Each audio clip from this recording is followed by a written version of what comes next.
أعوذ بالله من الشيطان الرجيم. بسم الله الرحمن الرحيم. الحمد لله الذي أنزل على عبده الكتاب ولم يجعل له عوجا قيما لينذر بأسا شديدا من لدنه ويبشر المؤمنين الذين يعملون الصالحات أن لهم أجرا حسنا ماكثين فيه أبدا وينذر الذين قالوا اتخذ الله ولدا ما لهم به من علم ولا لآبائهم كبرت كلمة تخرج من أفواههم يقولون إلا كذبا فلعلك باخع نفسك على آثارهم إن لم يؤمنوا بهذا الحديث أسفا إنا جعلنا ما على الأرض زينة لها لنبلوهم أيهم أحسن عملا وإنا لجاعلون ما عليها صعيدا جرزا أم حسبت أن أصحاب الكهف والرقيم كانوا من آياتنا عجبا إذ أوى الفتية إلى الكهف فقالوا ربنا آتنا من لدنك رحمة وهيئ لنا من أمرنا رشدا فضربنا على آذانهم في الكهف سنين عددا ثم بعثناهم لنعلم أي الحزبين أحصى لما لبثوا أمدا نحن نقص عليك نبأهم بالحق إنهم فتية آمنوا بربهم وزدناهم هدى وربطنا على قلوبهم إذ قاموا فقالوا ربنا رب السماوات والأرض لن ندعو من دونه إلها لقد قلنا إذا شططا هؤلاء قومنا اتخذوا من دونه آلهة لولا يأتون عليهم بسلطان بين فمن أظلم ممن افترى على الله كذبا وإذ اعتزلتموهم وما يعبدون إلا الله فأتوا إلى الكهف ينشر لكم ربكم من رحمته ويهيئ لكم من أمركم مرفقا وترى الشمس إذا طلعت تزاور عن كهفهم ذات اليمين وإذا غربت تقرضهم ذات الشمال وهم في فجوة منه ذلك من آيات الله من يهد الله فهو المهتد ومن يضلل فلن تجد له وليا مرشدا وتحسبهم أيقاظا وهم رقود ونقلبهم ذات اليمين وذات الشمال وكلبهم باسط ذراعيه بالوصيد لو اطلعت عليهم لوليت منهم فرارا ولملئت منهم رعبا وكذلك بعثناهم ليتساءلوا بينهم قال قائل منهم كم لبثتم قالوا لبثنا يوما أو بعض يوم قالوا ربكم أعلم بما لبثتم فابعثوا أحدكم بورقكم هذه إلى المدينة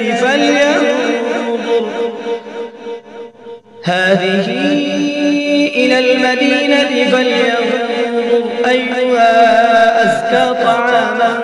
فليأتكم برزق منه وليتلطف ولا يشعرن بكم أحدا إنهم إن يظهروا عليكم يرجموكم أو يعيدوكم في ملتهم ولن تفلحوا إذا أبدا وكذلك أعثرنا عليهم ليعلموا أن وعد الله حق وأن الساعة لا ريب فيها إذ يتنازعون بينهم أمرهم فقالوا عليهم بنيانا ربهم أعلم بهم قال الذين غلبوا على أمرهم لنتخذن عليهم مسجدا سيقولون ثلاثة رابعهم كلبهم ويقولون خمسة سادسهم كلبهم رجما بالغيب ويقولون سبعة وثامنهم كلبهم قل ربي أعلم بعدتهم ما يعلمهم إلا قليل فلا تمار فيهم إلا مراء ظاهرا ولا تستفت فيهم منهم أحدا ولا تقولن لشيء إني فاعل ذلك غدا إلا أن يشاء الله واذكر ربك إذا نسيت وقل عسى أن يهديني ربي لأقرب من هذا رشدا ولبثوا في كهفهم 300 سنين وازدادوا 9 قل الله أعلم بما لبثوا له غيب السماوات والأرض أبصر به وأسمع ما لهم من دونه من ولي ولا يشرك في حكمه أحدا واتل ما أوحي إليك من كتاب ربك لا مبدل لكلماته ولن تجد من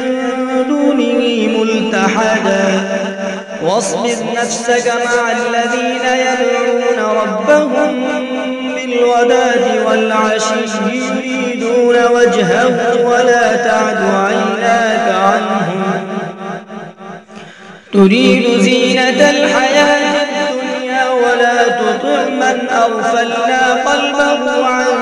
ذكرنا واتبع هواه وكان أمره فرطا وقل الحق من ربكم فمن شاء فليؤمن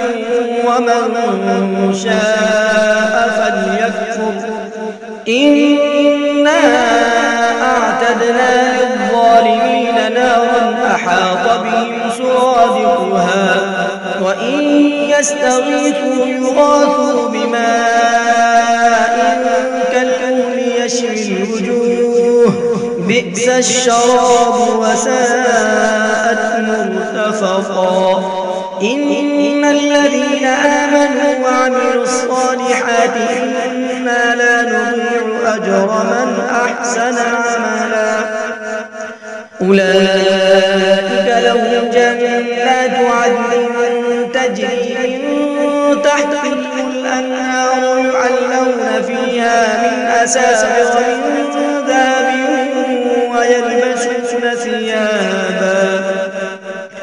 ويلبسون ثيابا خضرا من سندس واستبرق متكئين فيها على الأرائك نعم الثواب وحسنت مرتفقا. واضرب لهم مثلا رجلين جعلنا لأحدهما جنتين من أعناب وحففناهما بنخل وجعلنا بينهما زرعا. كلتا الجنتين آتت أكلها ولم تظلم منه شيئا وفجرنا خلالهما نهرا. وكان له ثمر فقال لصاحبه وهو يحاوره أنا أكثر منك مالا وأعز نفرا. ودخل جنته وهو ظالم لنفسه قال ما أظن أن تبيد هذه أبدا وما أظن الساعة قائمة ولئن رددت إلى ربي لأجدن خيرا منها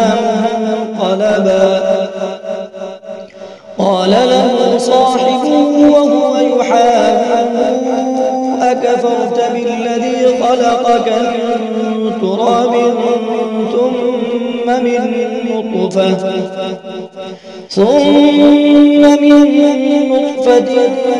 ثم سواك رجلا لكن هو الله ربي ولا أشرك بربي أحدا. ولولا إذ دخلت جنتك قلت ما شاء الله لا قوة إلا بالله إن ترني أنا أقل منك مالا وولدا فعسى ربي أن يؤتيني خيرا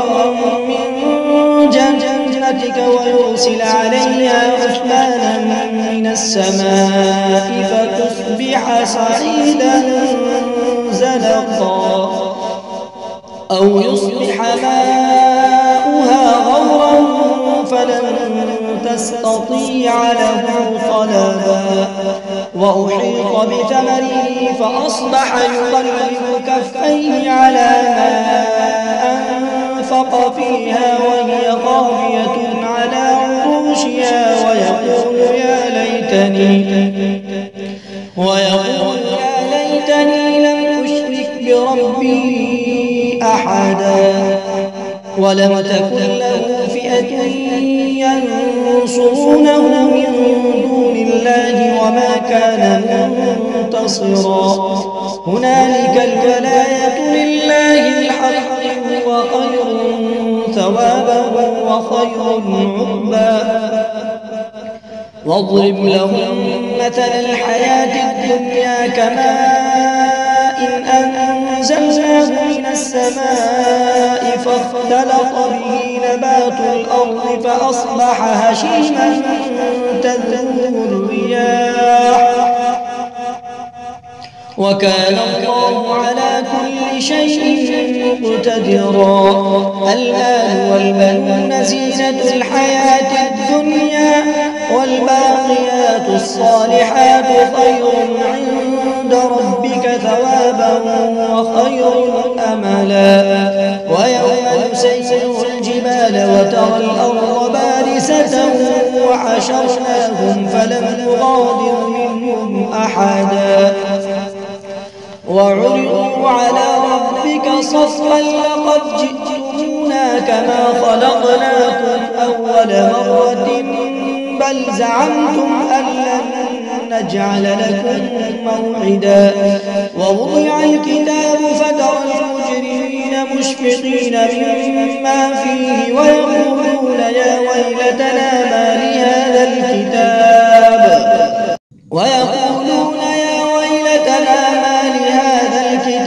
لا يغادر صغيرة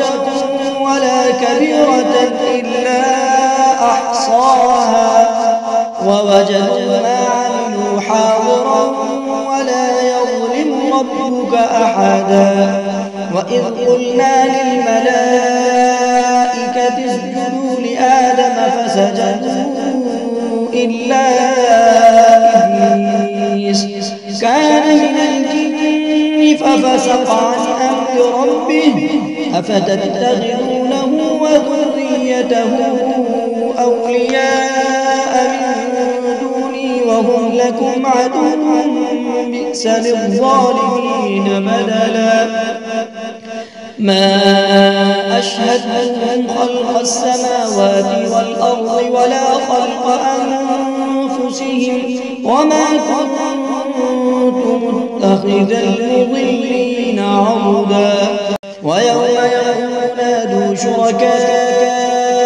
الذين زعمتم فدعوهم فلم يستجيبوا لهم وجعلنا بينهم موبقا ورأى المجرمون النار فظنوا أنهم مواقعوها ولم يجدوا عنها مصرفا ولقد صرفنا في هذا القرآن للناس من كل مثل وكان الإنسان أكثر شيء جدلا وما منع الناس أن يؤمنوا إذ جاءهم الهدى ويستغفروا ربهم إلا أن تأتيهم سنة الأولين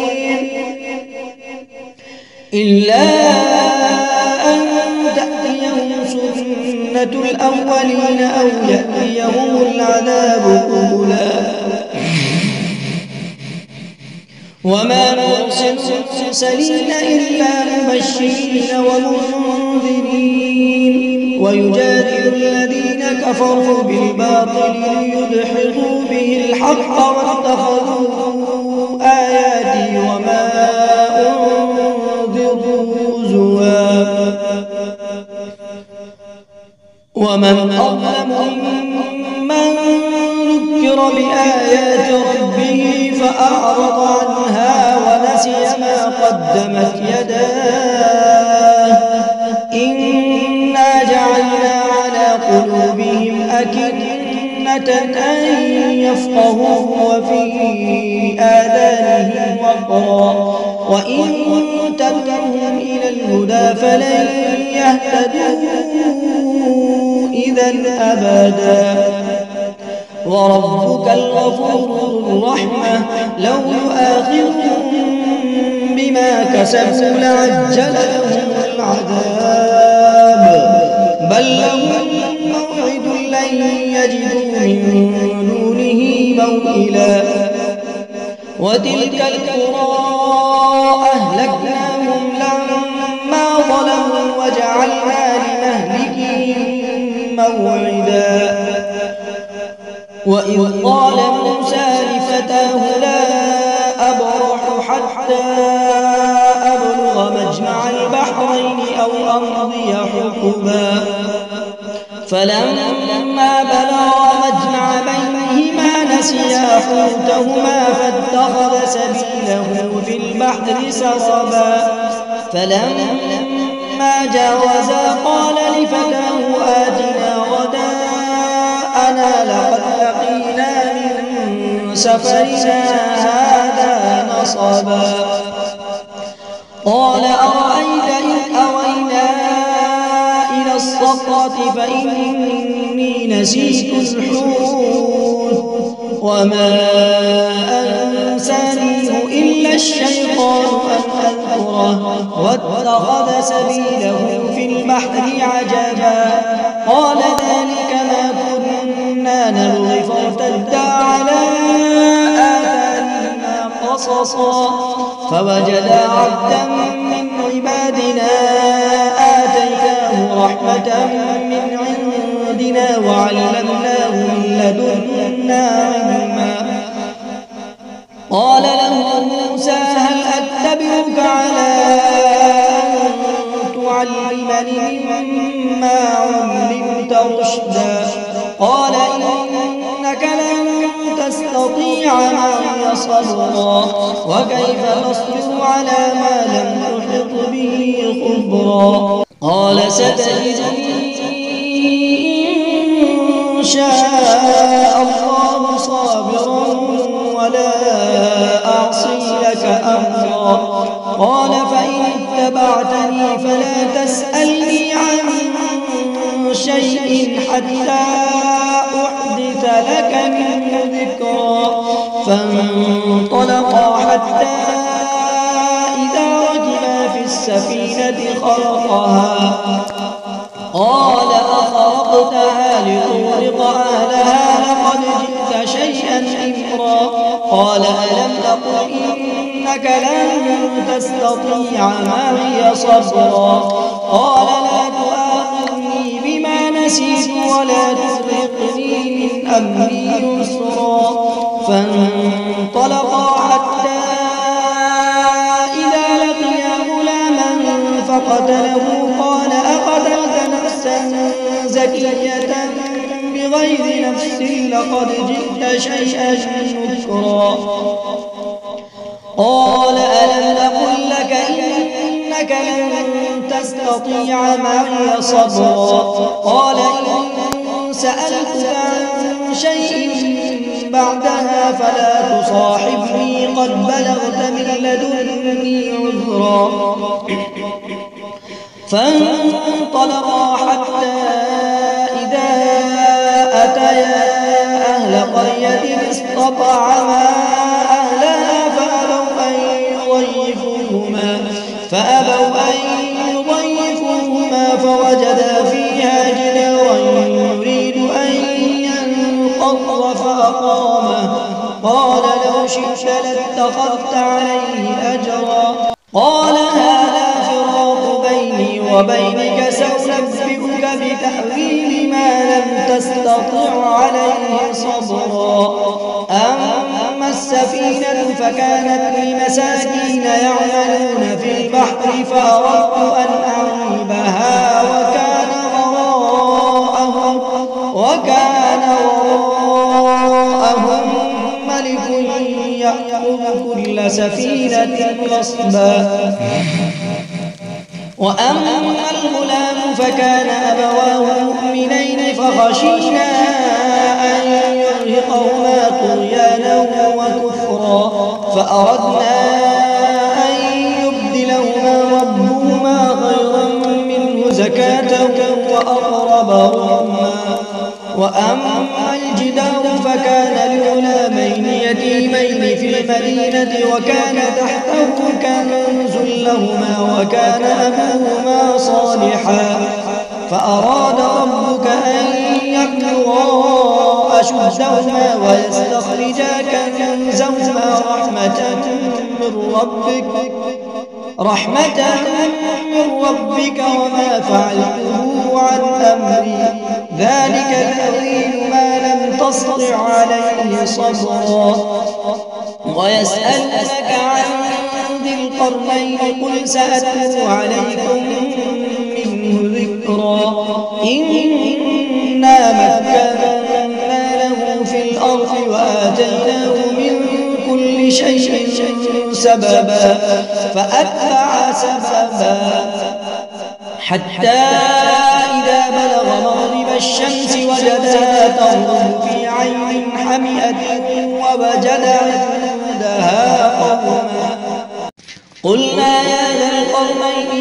إما أن تعذب وإما أن تتخذ فيهم حسنا. قال أما من ظلم فسوف نعذبه ثم يرد إلى ربه فيعذبه عذابا نكرا. وأما من آمن وعمل صالحا فله جزاء الحسنى وسنقول له من أمرنا يسرا. ثم أتبع سببا حتى إذا بلغ مطلع الشمس وجدها تطلع على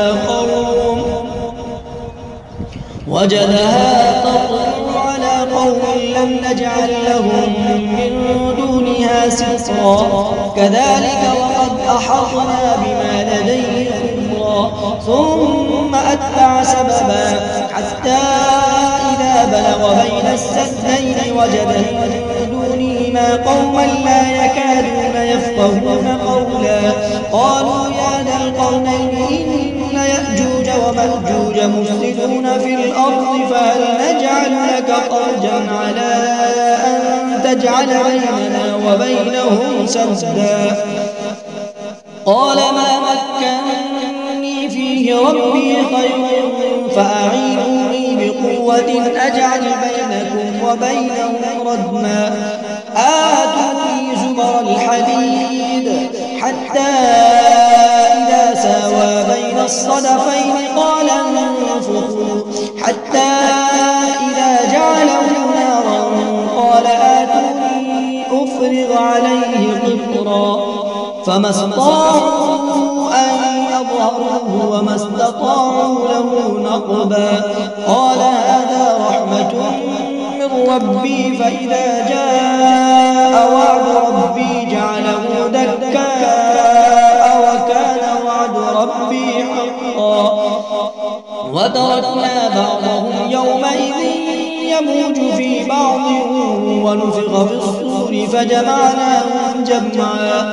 وعرضنا جهنم يومئذ للكافرين عرضا الذين كانت أعينهم في غطاء عن ذكري وكانوا لا يستطيعون سمعا أفحسب الذين كفروا أن يتخذوا عبادي من دوني أولياء إنا أعتدنا جهنم للكافرين نزلا قل هل ننبئكم بالأخسرين أعمالا الذين ضل سعيهم في الحياة الدنيا وهم يحسبون أنهم يحسنون سنعا أولئك الذين كفروا بآيات ربهم ولقائه فحبطت أعمالهم فلا نقيم لهم يوم القيامة وزنا ذلك جزاؤهم جهنم بما كفروا واتخذوا آياتي ورسلي هزوا إن الذين آمنوا وعملوا الصالحات كانت لهم جنات الفردوس نزلا خالدين فيها لا يبغون عنها حولا قل لو كان البحر مدادا لكلمات ربي لنفد البحر قبل أن تنفد كلمات ربي ولو جئنا بمثله مددا قل إنما أنا بشر مثلكم يوحى إلي أنما إلهكم إله واحد فمن كان يرجو لقاء ربه فليعمل عملا صالحا ولا يشرك بعبادة